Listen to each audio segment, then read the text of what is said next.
एक बार एक किसान हर कभी आने वाले आंधी तूफान, ओलावृष्टि, तेज धूप इत्यादि से परेशान हो गया, क्योंकि कभी कभी फसल ज्यादा खराब हो जाती थी।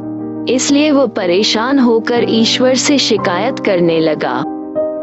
किसान बोला, आप ईश्वर तो है, लेकिन फसल को कब क्या चाहिए इसकी जानकारी नहीं है। जिसकी जरूरत भी नहीं होती है वह भी देते रहते हैं। इसलिए आपसे मैं विनती करता हूँ कि आप मुझे एक मौका दीजिए, मेरे कहे अनुसार मौसम कीजिए, फिर हम सब किसान अन्न के भंडार भर देंगे। ईश्वर मुस्कुराए और बोले, ठीक है, आज से तुम्हारे अनुसार मौसम रखूंगा। किसान खुश हो गया। किसान ने अगली फसल में गेहूं की बुवाई की। उसने जब चाहा तब धूप मिली, उसने जब चाहा पानी मिला। पानी की तो उसने बिल्कुल कमी नहीं आने दी। आंधी, बाढ़ और तेज धूप तो उसने आने ही नहीं दी।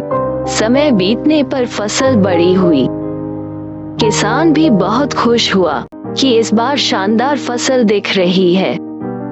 किसान ने मन ही मन सोचा कि ईश्वर को अब पता चलेगा कि अच्छी फसल के लिए क्या क्या जरूरी है। फालतू में ही किसान को परेशान करते रहते हैं। किसान फसल काटने के लिए खेत पहुंचा। गेहूं के पौधे की बालियों को हाथ लगाया तो उसके पैरों तले जमीन खिसक गई।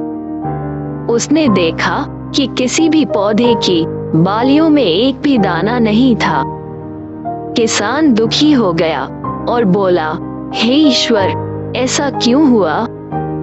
क्योंकि मैंने तो सब कुछ सही किया और सही समय पर किया। इस पर ईश्वर बोले, हे प्रिय किसान, ऐसा तो होना ही था, क्योंकि तुमने इन पौधों को बिल्कुल भी संघर्ष नहीं करने दिया। इन्हें ना तो तेज धूप में तपने दिया, ना ही आंधी का सामना करने दिया। इन्हें किसी भी प्रकार की चुनौतियों का सामना नहीं करने दिया। इसलिए बाहर से भले ही अच्छे दिख रहे हो, लेकिन ये अंदर से बिल्कुल खोखले हैं। इनके अंदर कुछ भी दाने नहीं। पौधे जब विभिन्न चुनौतियों का सामना करते हैं तो उनमें ऊर्जा पैदा होती है।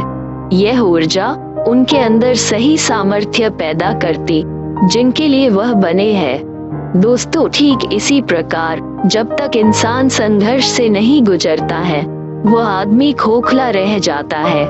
जीवन की चुनौतियां ही उसके लिए उन्नति के नए रास्ते खोल देती हैं और आदमी को मजबूत और प्रतिभाशाली बनाती है। इसलिए आपके भी जीवन में मुसीबतें या चुनौतियां आए तो घबराना मत। यह आपको बिखेरने के लिए नहीं, निखारने के लिए आई है।